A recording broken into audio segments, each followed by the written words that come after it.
네, 이번 시간에는 206페이지 저당권. 우리가 일반적으로 저당권 많이 하는데 이 저당권이 어떤 것인지 잠깐 356조 조문 한번 봐보자고요. 356조 조문 읽어보겠습니다. 시작.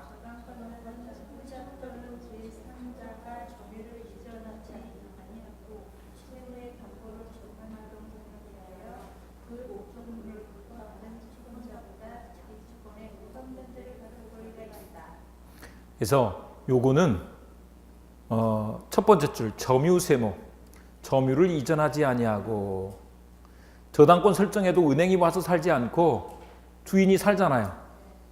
그래서 저당권자가 점유하는 게 아니야. 그리고 부동산에 대하여 부동산 동그라미, 저당권은 뭐에 설정하는 거예요? 부동산에 설정하는 거야.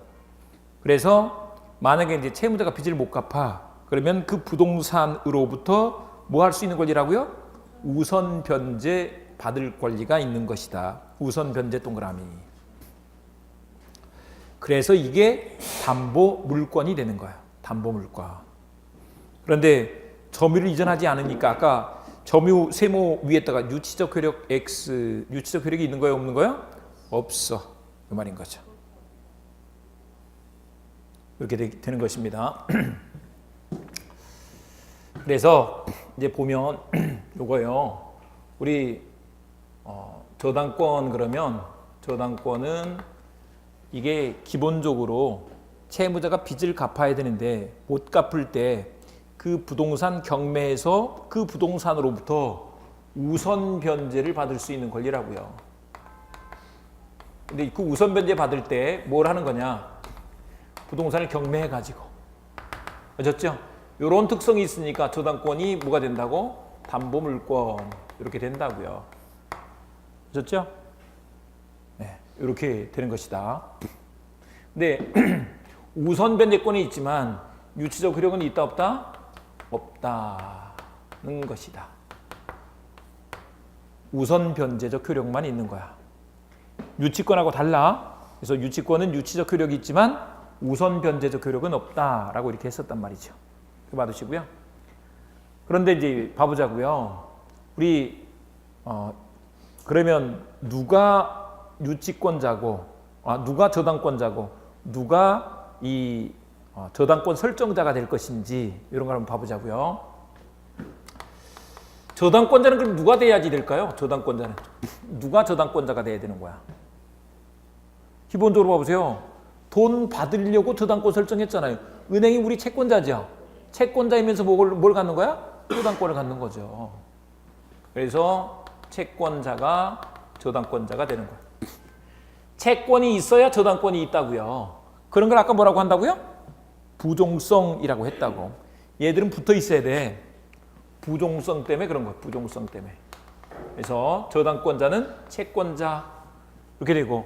근데 이제 저당권 설정자는 누구라고요?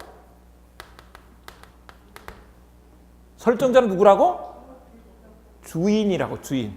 아셨죠? 주인인데 그 주인이 보통은 누가 되겠어요? 채무자가. 자기 집에 저당권 설정하면서 돈 빌리는 거잖아요. 누가 빌려주겠어요? 빌려줄 사람 없지. 누가 저당권 설정해 주겠어요? 해줄 사람 없지. 채무자야. 아셨죠? 그런데 간혹 또 산타크로스 같은 분이 또 계셔. 제3자가 저당권을 설정해 주겠대. 그런 게 되는 거야, 안 되는 거야? 되는 거야. 이론적으로 돼야 안 돼. 이제 안 되면 이런 거 생각해 보시면 돼. 이런 거 봐보세요. 둘이 형제예요. 형제인데 동생이 사업하려고 한단 말이에요. 돈이 없어. 그러니까 형네 아파트라도 좀 담보로 저당권 설정해가지고 좀 돈 좀 빌려줘. 내가 돈 좀 빌려 쓸게. 할 수 있어요, 없어요? 물론 형수가 말려. 형수가 말리긴 하지만 그럴 수 있다니까. 그래서 형수 몰래 가서 몇 번 눈물 좀 찍어 바르면서 우리 엄마가 우리를 어떻게 키웠는데 하면서 얘기하면 형님이 혹할 수 있죠. 형님 아직 젊었을 때. 아셨죠? 근데 그거 안 되면 이렇게 하자고요. 엄마 아빠는 일단 남이에요. 이번에 막내 아들이 또 사업한대. 그래서 한 번 더 아빠한테 얘기했더니 아빠는 야 접어라 하지 말라 그랬단 말이야. 절대 안 된다 그랬어. 그랬더니 걔가 아빠한테 가요, 엄마한테 가요? 엄마한테 갔지. 엄마한테 가서 한 번 더 막 또 뒹굴면서 아이고 나 죽겠네 막 했더니 엄마가 어떻게 해? 아빠한테 말해가지고 할 수 없이 저당권 설정해 주잖아요. 제3자라고 그런 사람들은 이제 엄마 아빠를 호구라고 한다. 호구 아셨죠? 네. 이걸 물상보증인이라고 한다. 뭐라고요? 물상보증인. 자기 물건 아파트 위에 보증을 선 거야. 아셨죠? 물상보증인이라고 한다. 요렇게 할 수도 있어. 요렇게 할 수도 있고 요렇게 할 수도 있다. 근데 이 설정자는 누구라고요? 주인이라고. 주인 아닌 사람이 저당권 설정해 줄 수 있는 거예요, 없는 거예요? 없는 거지. 아셨죠? 그래서 이제 이들이 저당권 설정 계약 맺고 저당권 설정 계약 맺고 그러니까 법률행위 맞죠? 법률행위에서 저당권이 성립하려면 어떻게 된다고요? 등기가 있어야 된다고. 이렇게 하면 되는 거야. 요거 한번 봐보자고요. 이제 그러면 이론적으로 이거 한번 생각해 보자고요. 이 사람이 빚을 못 갚아, 안 갚아, 사업이 안 돼서 망했어. 그러면 이 저당권자, 채권자는 이 물상보증인 아버지 또는 어머니한테 와서 빚을 갚으라고 할 수가 있는 거예요, 없는 거예요? 있어, 없어? 놓치면 안 된다니까. 물권은 절대권이지만 채권은 뭐라고요? 상대권이라고. 이 사람이 채무자예요, 아니에요? 아니죠. 이 사람이 채무를 부담하는 게 아니라니까. 아셨죠? 채무를 부담하는 건 아니라고. 채무는 누가 지고 있다고? 이 사람이 지고 있는 거야. 그 집 아들이.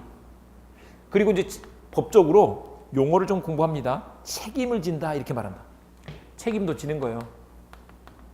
요건 뭐 좀 어려운 얘기니까 그냥 이렇게 봐두시고. 근데 봤더니 만약에 이제 어쨌거나 이 사람이 안 갚거나 이 사람이 안 갚으면 어떻게 돼요? 경매 들어오겠죠? 이 사람 입장에서 그 경매 당하게 되는 거예요. 그런 것을 책임진다 이렇게 말한다. 아셨죠? 근데 이것도 마찬가지야. 어쨌거나 채무를 부담하는 건 아니지만 안 갚으면 내 집이 경매 드는 건 똑같네. 근데 이제 법적인 개념에서는 일단 구별해서 쓴다는 거. 아셨죠? 이 사람을 채무자라고 하고 원래 채무자를 채무자라고 하고 이 사람은 채무자가 아니니까 아니 뭐 일이 있으면 내가 뭐 형제가 예를 들면 어려워서 진짜 그러면 뭐 내가 1,000만 원 돈 있어 아니면 좀 뭐 내가 좀 대출 좀 받고 해가지고 1,000만 원 갚을 수도 있는 거잖아요. 채무자 아닌 사람도 그렇게 할 수 있다니까. 갚을 수 있다니까.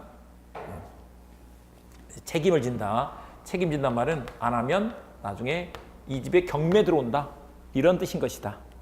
아셨죠? 이렇게 해두시고요.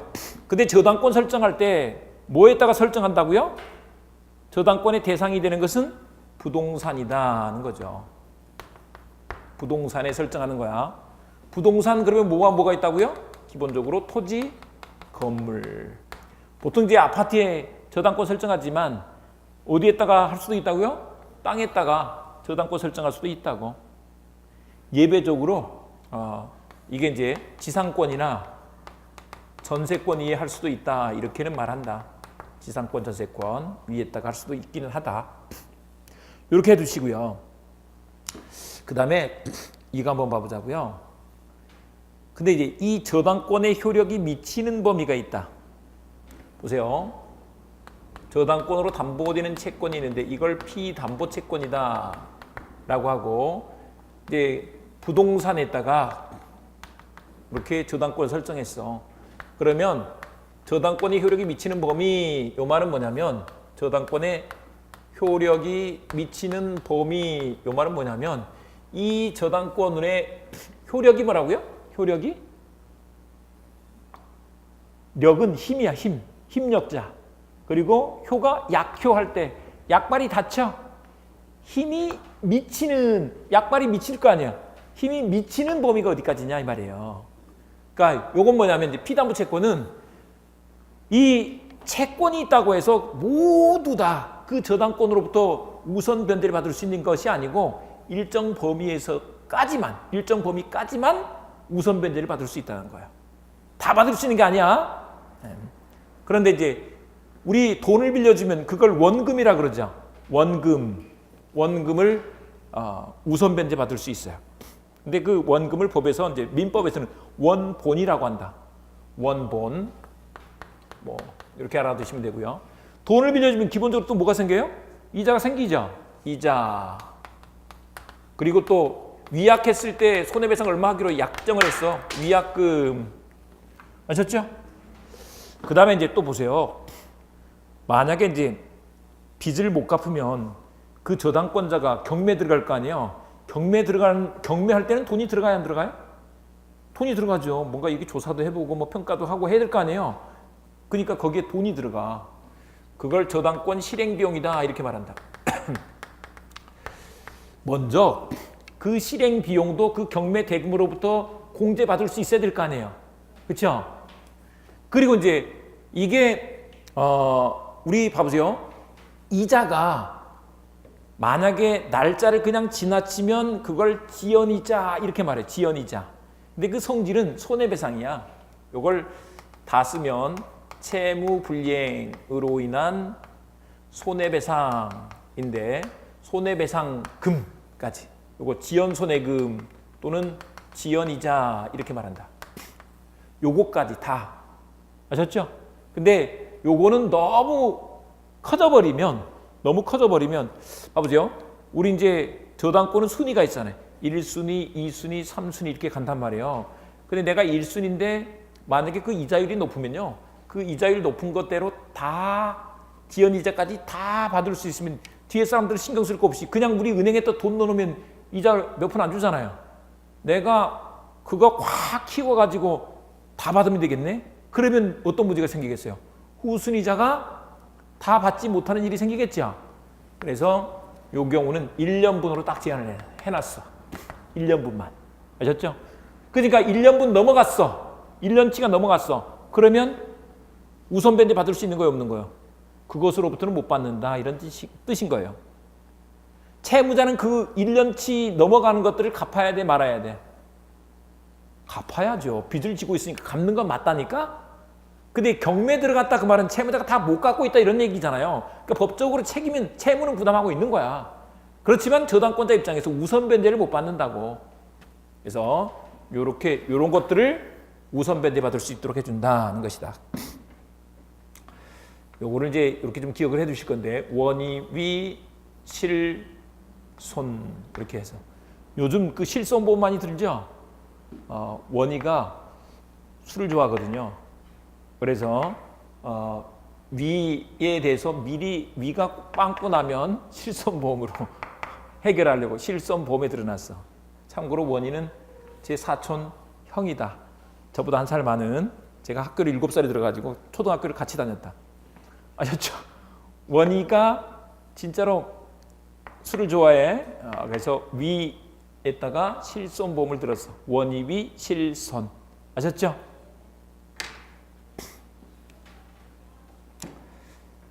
네, 이렇게 되고요. 그 다음에 이제 이거 보자고요. 우리 이제 저당권을 부동산에 이렇게 설정했잖아요. 설정했는데 요게 나중에 그대로 있으면 좋은데 그대로 있지 않고 조금 이렇게 바뀔 수가 있어. 그러면 그 부동산에 딸린 것들도 마찬가지로 저당권의 효력이 미쳐야 돼. 그래서 부합물, 종물에도 저당권의 효력이 미치도록 하는 거야. 저당권 설정 전부터 있었거나 저당권 설정 후에 이렇게 됐거나 간에 다 저당권의 효력이 미쳐야 된다고. 아셨죠? 부합물이 뭐가 있더라? 부합물? 부합물? 이런 거죠.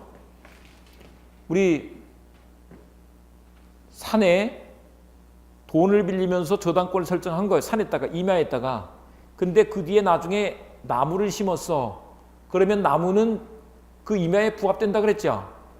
아니면 뭐 거기에 그냥 뭐 씨가 날라와서 씨가 나서 어떻게 그저 발화돼 가지고 나무가 자란 거예요. 그러면 그것도 그 나무도 뭐가 된다고? 토지의 일부잖아요. 토지의 일부가 돼버렸어. 그러면 저당권의 효력이 그 나무에도 미친다는 것이다. 아셨죠? 이렇게 되는 것이다.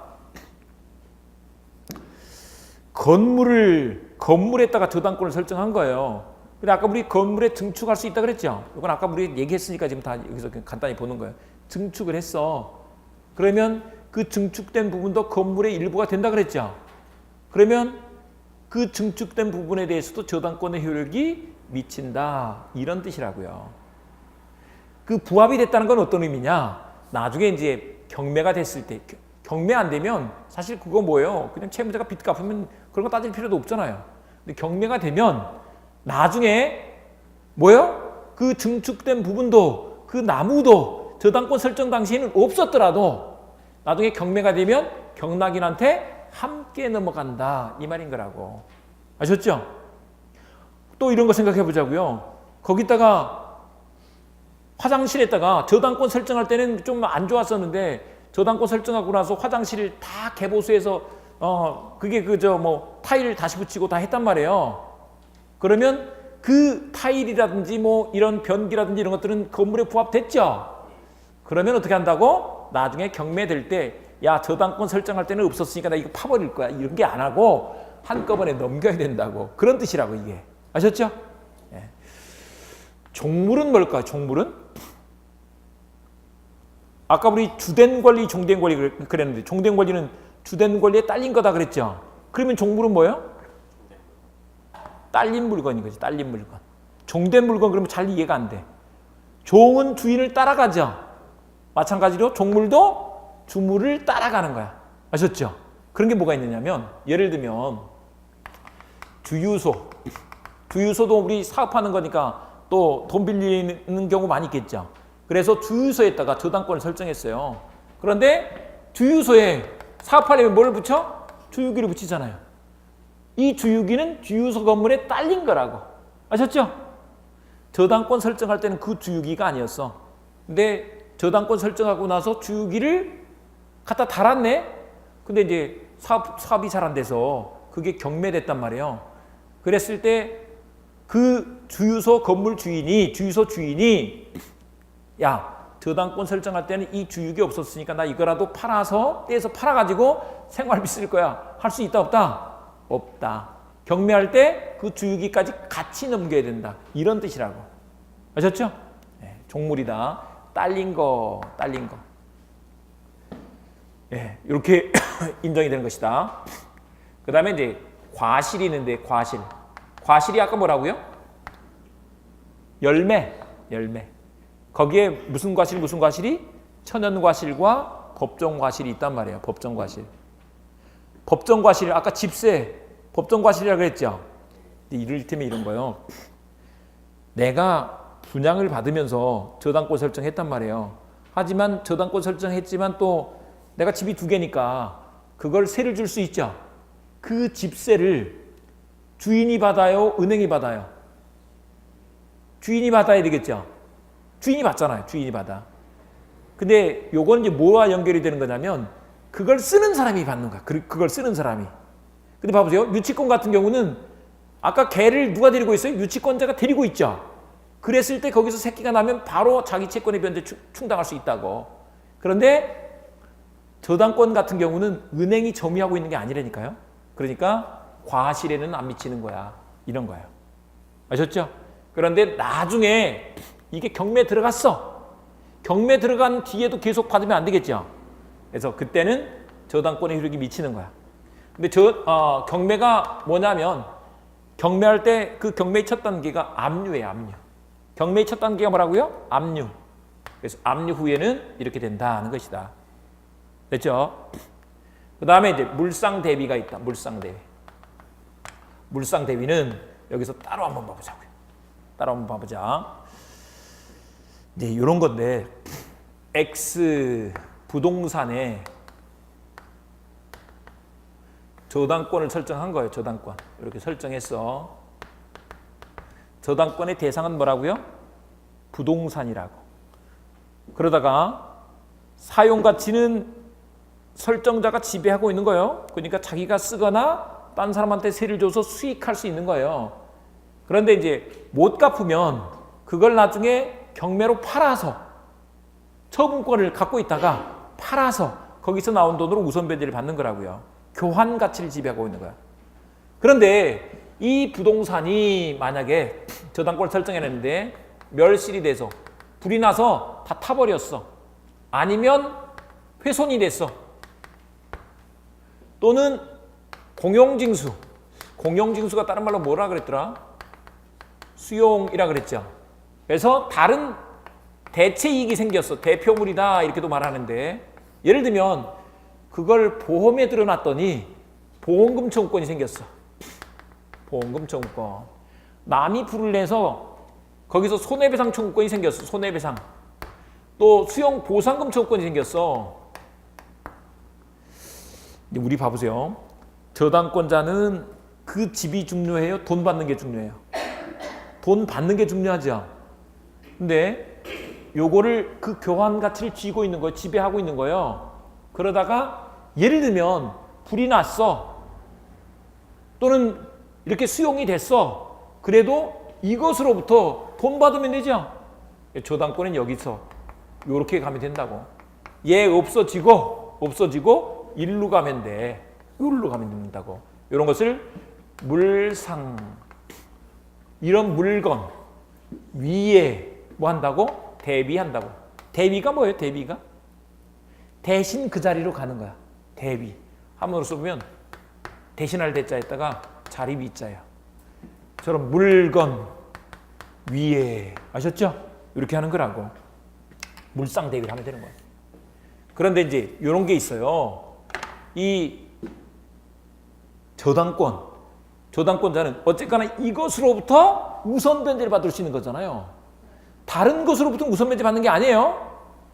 근데 이제 요 돈이 나와서 예를 들면 보험금이 이미 지급돼 버렸어. 통장에 입금이 돼 버렸어. 그러면 원래 있던 통장에 있던 돈하고 그다음에 거기서 입금된 돈하고 구별이 돼야 안 돼요. 그건 좀 그러면 야 원래 있던 돈하고 이렇게 세보면 되겠네. 요거 내 호주머니에 있는 돈 생각해 보자고요. 내 원래 호주머니에 있는 돈하고 거기서 입금된 돈하고 섞이면 구별이 돼야 안 돼요. 구별이 안 되죠. 그러니까 이것으로부터 이 부동산으로부터 나온 돈이다 하는 게 딱 특정이 돼 있어야 돼. 그러기 위해서 어떻게 하느냐? 지급되기 전에 이걸 압류를 해야 된다 하는 거예요. 이러면 인정을 해줘. 그런데 이런 물상 대비는요. 저당권처럼 우선 변제를 갖는 권리에서 인정이 되는 거고 유치권 이런 데서는 인정되지 않는다. 유치권은 우선 변제적 효력이 없다 그래요. 우선 변제적 효력이 없는 유치권에서 이런 게 있다 없다? 없다라고 한다. 그러면 이제 이거 한번 생각해 보자고요. 다시 조금 더 확대해 가지고 전세권은 아까 용익 물권이면서 담보 물권의 특성도 있다 그랬죠. 그러면 끝나고 나가려고 하는데 이런 일이 생겼어. 그러면 전세권자는 어떻게 하면 돼요? 거기서 나온 돈으로부터 내가 전세금 챙겨서 가면 될 거 아니에요. 그거죠. 그러니까 이 전세권도 물상 대비가 인정돼야 안 돼? 된다는 거죠. 아셨죠? 그런 걸 인정하기 위해서 이렇게 전세권에는 담보물권의 특성도 있구나. 이렇게 얘기를 해준다고요. 아셨죠? 그래서 이런 게 물상 대비다. 그래서 물상 대비 됐을 때 이런 것까지 인정을 해준다. 부합물 종물에 미치고 과실에는 안 미치지만 압류 이후에 미치고 물상 대비가 인정이 돼. 이렇게 되는 것이다. 아셨죠? 네. 일단 여기까지 한번 잠깐 보고 나머지를 좀 더 한번 봐보자고요. 그래서 207페이지 보시면 2번에 저당권의 성립 요건에서 2번에 당사자가 있어요. 당사자. 근데 거기 또 2번에 보시면 저당권 설정자 동그라미. 설정자가 누구라고요? 주인이라고 했다고. 주인. 아셨죠? 주인은 처분권이 있어 없어?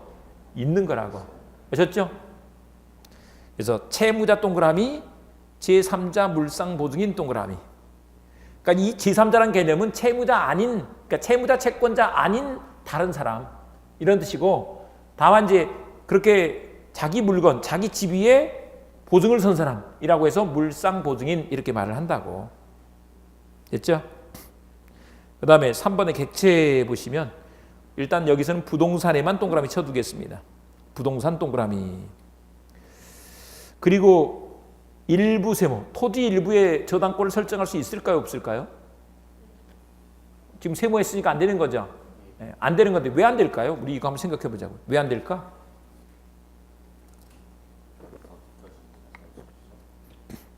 간단히 말하면 이것도 그거예요. 일물일권주의잖아요.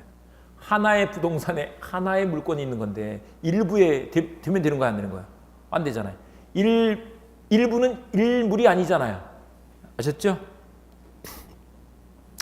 그 다음에 4번에 저당권 등기 동그라미 쳐두시고요.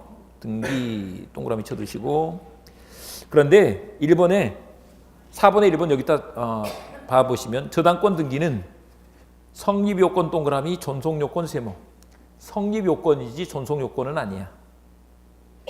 그래서 2번에 보시면 저당권 등기가 원인 없이 불법하게 말소된 경우, 불법하게 말소 동그라미, 불법 말소가 됐어. 내가 아직 돈을 다 받지도 않았는데 저당권 등기가 불법적으로 말소가 된 거예요. 그랬을 때 그 밑에 저당권 소멸 세모, 저당권이 소멸한다 안 한다? 안 한다는 것이다. 아셨죠? 하여간 성립할 때 저당권 등기가 제대로 됐으면 그 뒤에 불법 말소돼도 신경 안 써. 이런 것이다. 그 다음에 이제 넘어가셔서 저당권의 효력, 1번의 저당권의 효력 범위가 나와 있는데요. 그 358조 조문을 봐보겠습니다. 358조 조문 시작. 저당권의 효력은 저당 부동산에 부합된 물건과 정보에 미친다. 그러나 법률의 특별한 규정 또는 설정 행위에 대한 입장이 없다면 그러지 아니하다. 네, 그래서 부합된 물건 동그라미, 부합된 물건을 줄이면 부합물이야. 아셨죠? 그리고 종물 동그라미, 종물에도 미친다는 것이다.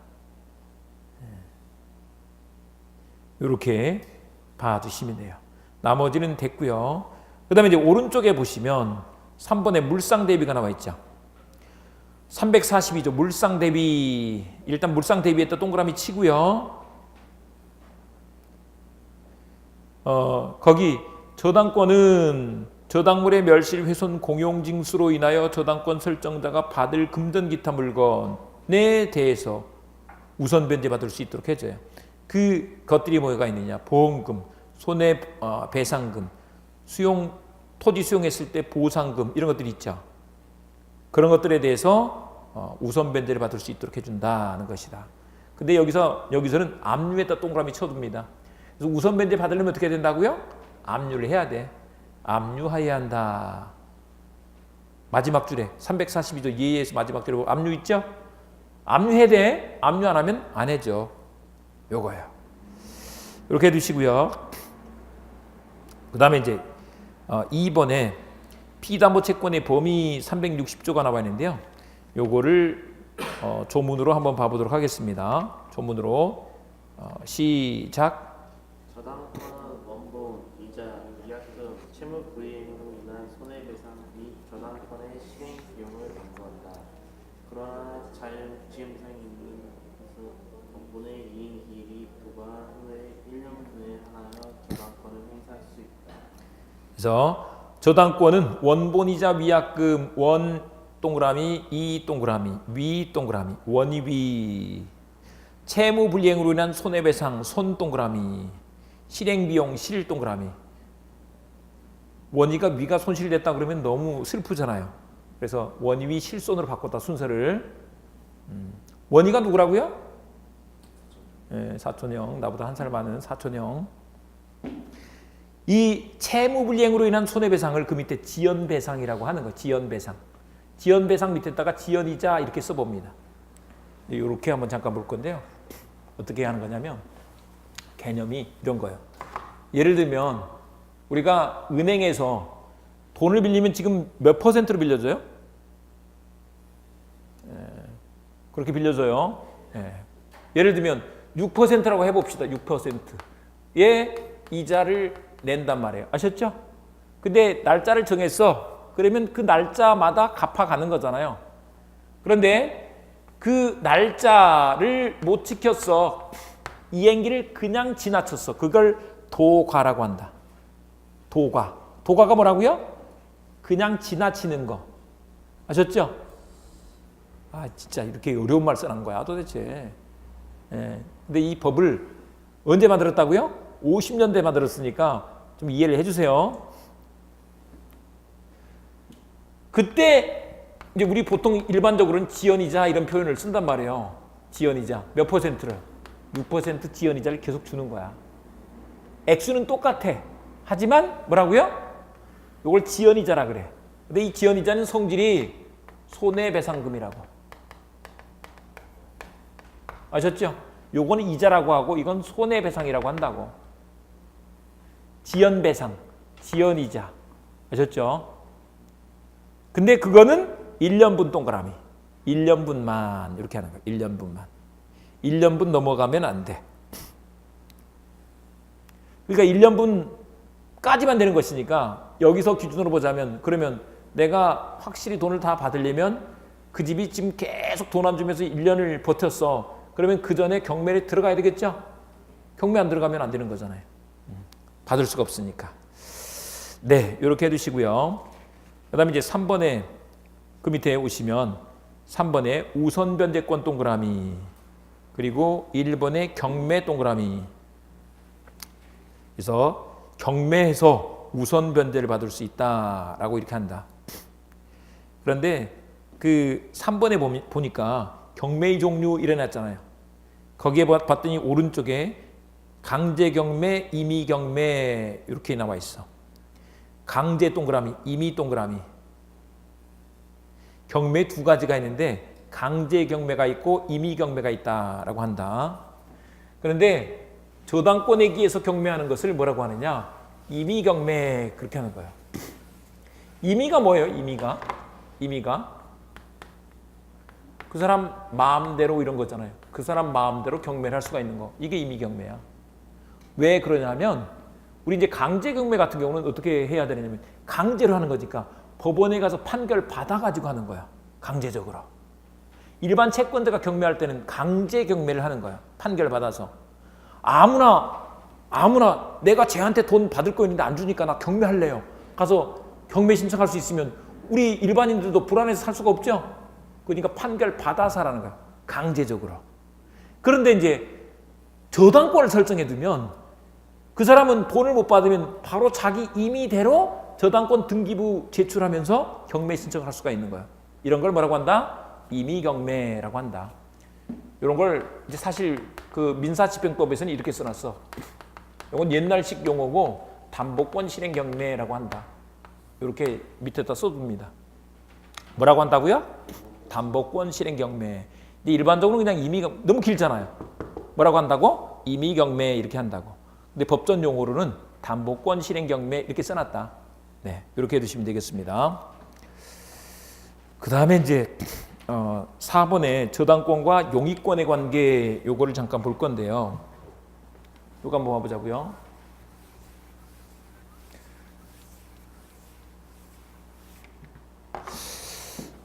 먼저 지상권 또는 전세권이 있는 거예요. 을이 지상권, 전세권 설정 계약을 맺었어요. 그러면 등기가 돼 있겠죠. 그 등기가 갑구란에 돼 있는 거예요? 을구란에 돼 있는 거예요? 을구란에 돼 있다는 거죠. 예. 그런데 그 뒤에 또 돈을 빌리면서 병한테 저당권을 설정해 줬어. 정한테도 저당권 설정해 줄 수 있죠. 근데 돈을 안 갚아. 그러면 이 저당권자가 경매 청구할 수 있어요? 없어요? 경매 신청할 수 있어. 아셨죠? 할 수 있는 거예요. 이때 어떻게 되는 거예요, 이거? 이때. 이 저당권 소멸해 안 해요? 저당권은 언제나 소멸한다는 것이다. 저당권자는 어쨌거나 내 돈을 받으면 되죠. 그러니까 순위에 따라 받을 수 있으니까 소멸하는 거야. 그러니까 나중에 이 저당권 등기는 말소되겠죠. 그래서 말소된다는 거예요. 근데 지상권, 전세권은 소멸하면 되겠어요, 안 되겠어요? 소멸해야 돼, 말아야 돼? 소멸해야 돼, 말아야 돼? 지상권, 전세권은 물권이죠. 물권인데 내가 지금 1순위를 확보하고 있단 말이에요. 근데 그런 경우는 거의 없지만 만약에 그러고 있다고 생각을 해보세요. 그러면 그러면 나의 물권 이것도 절대권이라니까요. 그러니까 경매로 주인이 바뀌건 매매로 주인이 바뀌건 내가 그 새로운 주인한테 나의 물권을 행사할 수 있는 거예요, 없는 거예요? 있는 거죠. 아셨죠? 그러니까 경매에 들어가는 사람, 경락인은 이걸 안고 가는 거죠. 안고. 아셨죠? 1순위니까. 이걸 인수한다. 그래서 인수주의 이렇게 하는 거예요. 즉 이거는 소멸하지 않아. 아셨죠? 이렇게 된다. 저당권은 다 소멸하는 거예요. 이렇게 되는 것이다. 다시 또 한 번 봐보자고요. 만약에 이번엔 을이 1번 저당권자예요. 저당권, 1번 저당권. 그 다음에 병이 지상권, 전세권이 있어. 그러면 봐보세요. 만약에 이 저당권자가 경매 청구를 했어. 그러면 이제 새 주인이 나타나겠죠. 그 사람한테 이 사람이 지상권, 전세권 갖고 있는 사람이 예를 들면 이 경락인한테 나 기간 끝날 때까지 다 쓰고 나갈 거야 라고 주장할 수 있겠어요, 없겠어요? 얘가 물권이니까 있을 것 같죠? 근데 그러면 문제가 생기는 게 이거예요. 있으면 나중에 경락인이 전세 자금 나중에 내줘야 되겠네? 그쵸? 그러면 그걸 안고 가야 되니까 그러면 이 저당권, 경락대금이 줄어들 거 아니에요? 그럼 저당권자가 다 못 받는 일이 생기겠네? 얘가 먼저 1번이잖아, 얘가 다 받으려면 얘가 없어져 줘야 되는 거예요. 없어져 줘야 돼. 그래서 대항할 수 없어. 소멸해버린다고. 그래서 이걸 소멸주의 이렇게 말하는 거라고요. 아셨죠? 후순위자는 소멸하는 거야. 후순위자는. 잘 보세요. 소멸해 안 해? 소멸해야지 맞다니까. 이게 뭐냐면 우리가 공부했던 거예요. 앞에서 물권은 물권적 청구권이 있고 또 한 가지 뭐가 있었느냐면 우선적 효력이 있다 그랬어. 우선적 효력.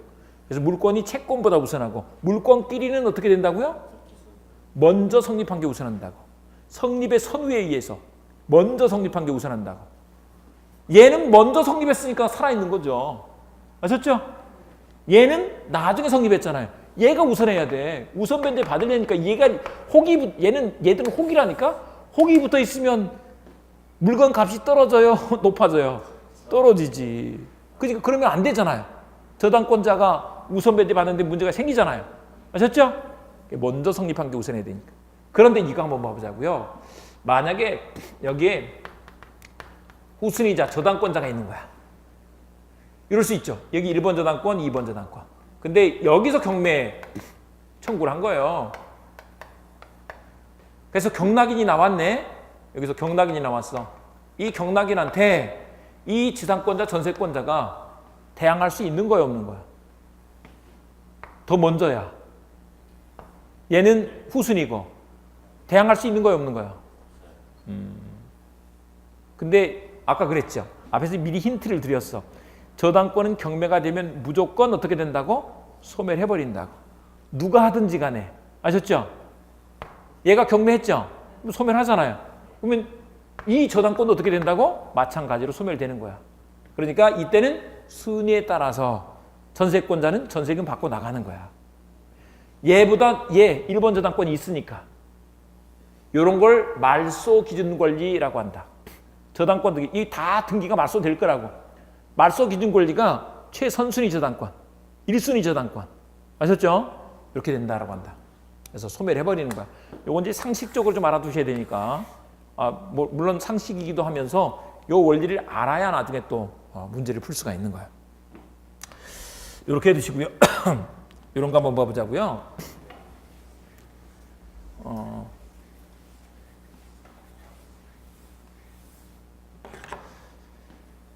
우리가 이제 앞서서 공부를 했는데 여기 갑소유 토지에 저당권이 설정이 된 거예요. 토지에 을한테 저당권을 설정했어. 을이 저당권자예요. 갑소유 토지에 을이 저당권을 갖고 있는 거예요. 그런데 그 뒤에 여기에 갑이 건물을 지은 거예요. 그러면 우리가 공부했죠. 토지와 건물은 별개다. 건물이 토지에 부합된다. 별개다 그랬죠. 건물하고 토지는 항상 별개 부동산이라니까요. 그렇죠. 그런데 저당권은 어디에만 설정되어 있는 거야? 토지에만. 그러니까 토지에는 저당권이 미치죠. 건물에 미쳐 안 미쳐? 안 미쳐. 아셨죠?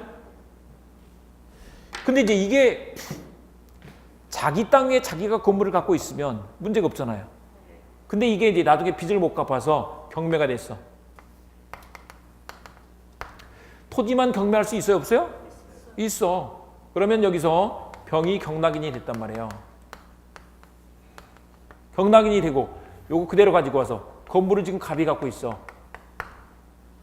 그러면 이 경락인은 갑한테 건물을 철거해달라고 청구할 수 있는 거야, 없는 거야? 저 건물이 10억짜리야. 건물 철거 청구를 할 수가 있다, 없다? 있어, 없어? 있다 이 말인 거죠. 건물 철거 청구를 할 수가 있는 거예요. 그런데 문제는 이게 지금 10억짜리인데 이거 철거하면 너무 경제적으로 손실이 크죠. 그리고 또 여러 가지 그 중간에 또 다툼이 많이 생겨요. 그러니까 이러는 것보다는 아예 어떻게 하면 좋겠느냐. 이 토지와 건물을 같이 경매해버리면 한 사람이 경락을 받으니까 자기 거 위에 자기 건물이 있는 것이니까 문제가 없죠. 그래서 이럴 때는 일괄해서 경매 청구할 수 있는 권리를 인정해 준다고. 이런 걸 뭐라고 하느냐. 일괄 경매권, 일괄 경매 청구권이라고 이렇게 말을 한다. 아셨죠? 근데 저당권은 토지에만 설정했으니까 나중에 경매 대가, 토지 경매 대가로부터는 우선 변제를 받지만 건물 경매 대가로부터는 우선 변제를 받지 못한다. 이렇게 되는 거예요. 요거 고개를 저어 썼는데 아까 우리 건물이 철거되지 않아야 되는 건 이런 경우야.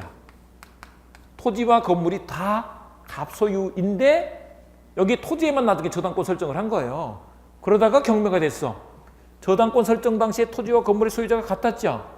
그러다가 토지와 건물의 소유자가 달라졌어. 그때는 건물 철거되지 말라고 법정 지상권이라는 걸 인정해 준다. 근데 이런 게 성립하지 않는 사례야. 그러면 건물 철거 청구를 할 수가 있게 된다. 근데 그러면 복잡해지니까 아예 한꺼번에 경매할 수 있는 권리를 인정해줘. 그런 걸 뭐라고 한다고요? 일괄 경매권이라고 한다. 그 다음에 한 가지 더 보고 갈 게 있는데요. 이런 경우가 있어요. 이 갑이라는 사람이 있는데 이 사람이 채권자이면서 저당권자인 거예요. 저당권자는 누가 된다고요? 채권자가 되는 것이다. 그 다음에 우리 저당권을 설정했어. 저당권 설정자 그랬단 말이에요. 설정자가 누구라고요? 주인이라고. 그런데 그 주인이 보통 누구예요? 채무자.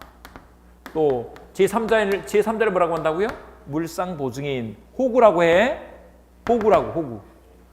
근데 이제 그 X의 저당권을 설정한 X 부동산 여기에다 저당권 설정한 거예요. 그런 상태에서 그걸 팔 수 있나요, 없나요? 저당권 설정되어 있는 상태에서 매매해야 안 해요? 다 하잖아요. 매매 계약을 맺었어. 그럼 이제 등기하면 넘어갈 거 아니에요, 이렇게. 이 사람이 매수인이에요, 매수인. 양수인.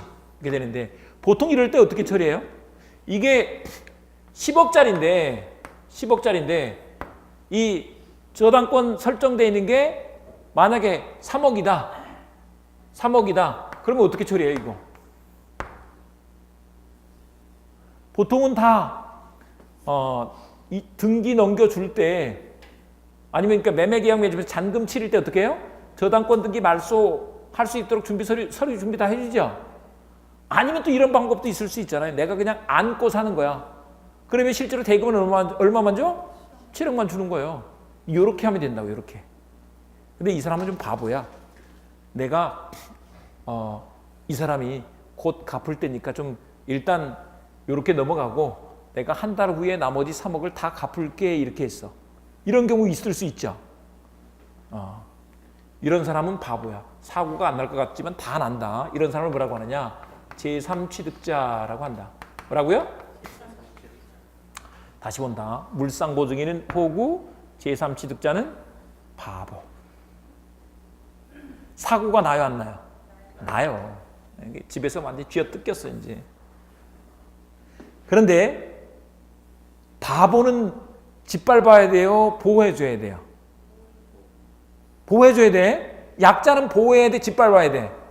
보호해줘야 된다니까. 그래서 어떤 길을 열어주느냐? 이 사람은 이렇게 하는 거예요.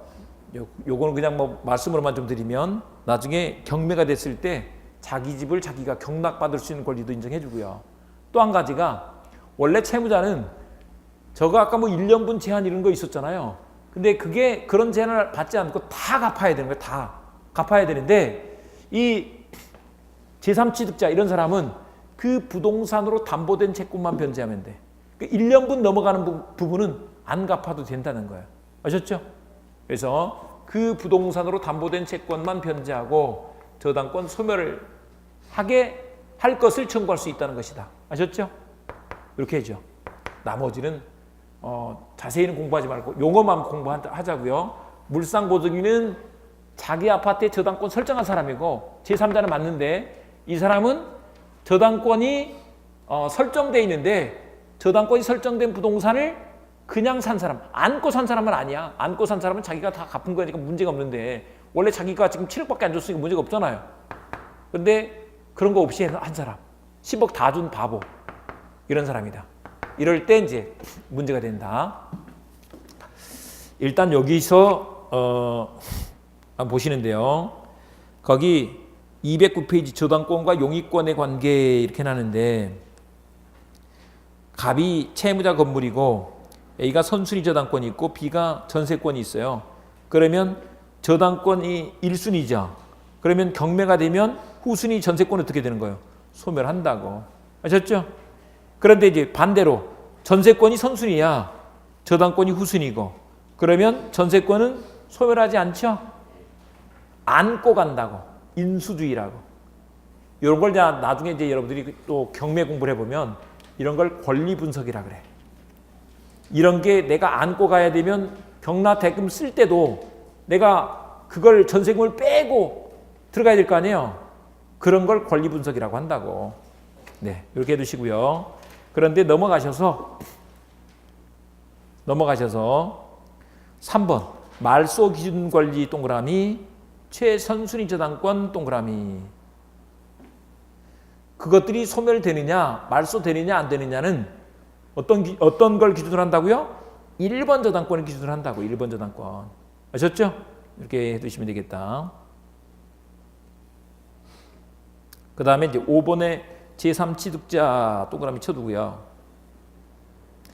2번에 가시면 제3취득자는 채권을 변제하고 변제 동그라미, 소멸 청구 동그라미, 저당권의 소멸을 청구할 수 있다라고 이렇게 한다. 이제 마지막으로 04번에 근저당권 이것만 공부해 보도록 하겠습니다. 근저당이 뭘까?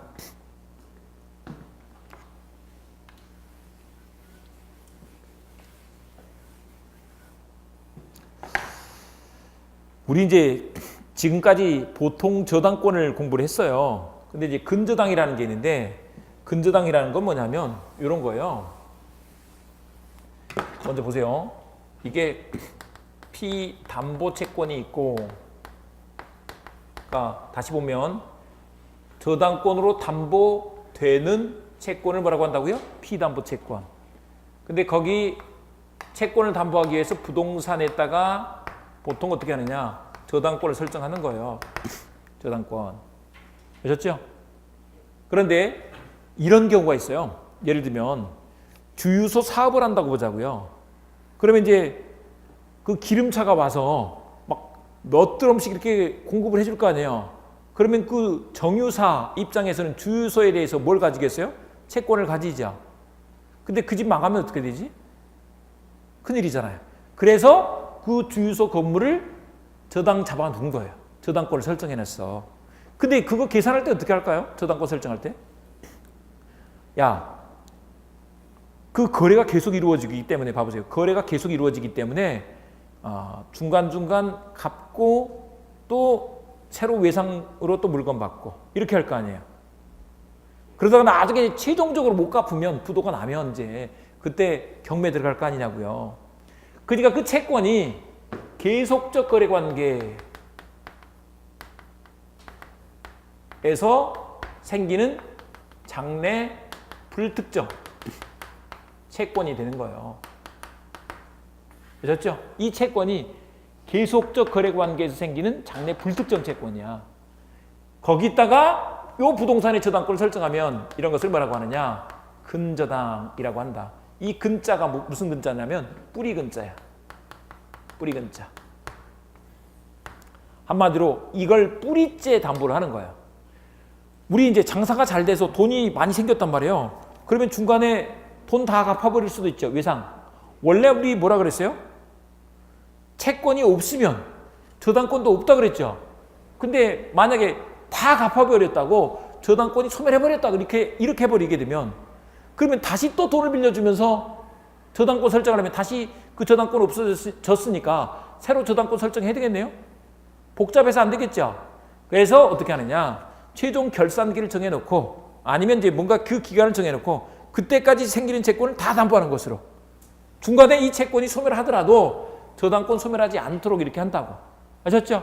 그래서 이 근저당은 부종성이 완화돼 있다 이렇게 말한다. 부종성이 완화돼 있는 거야.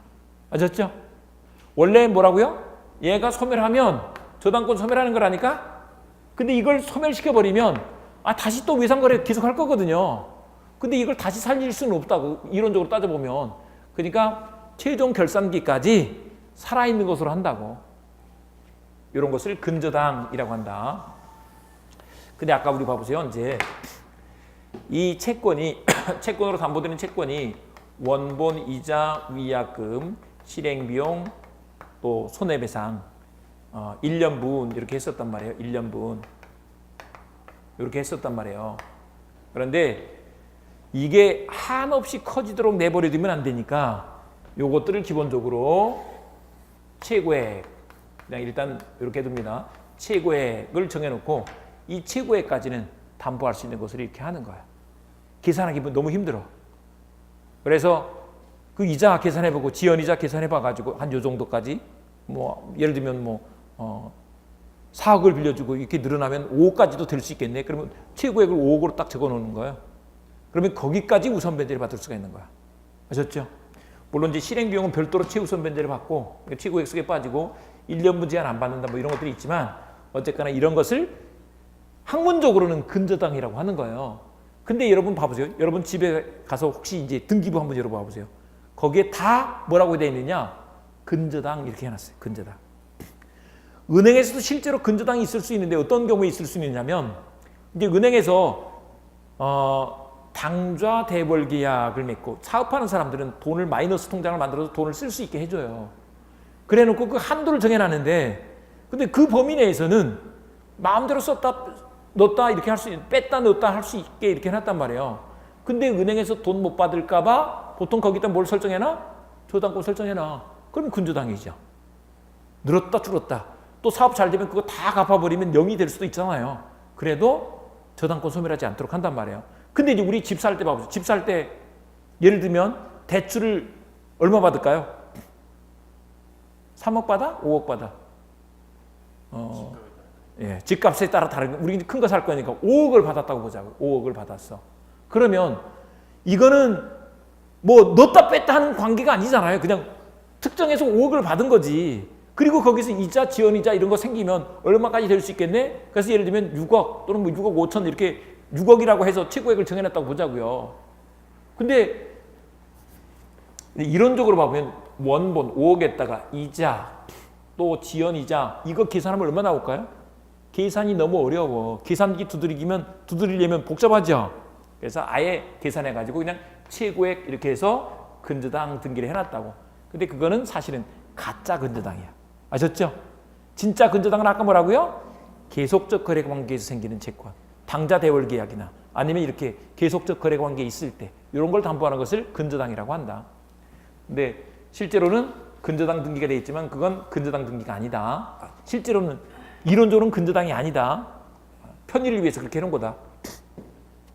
그러다가 요게 나중에 이제 채권이 확정이 돼.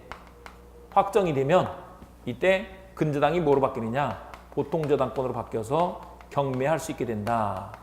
이런 것을 근저당이라고 한다. 이론적으로 요 정도 봐두시고요.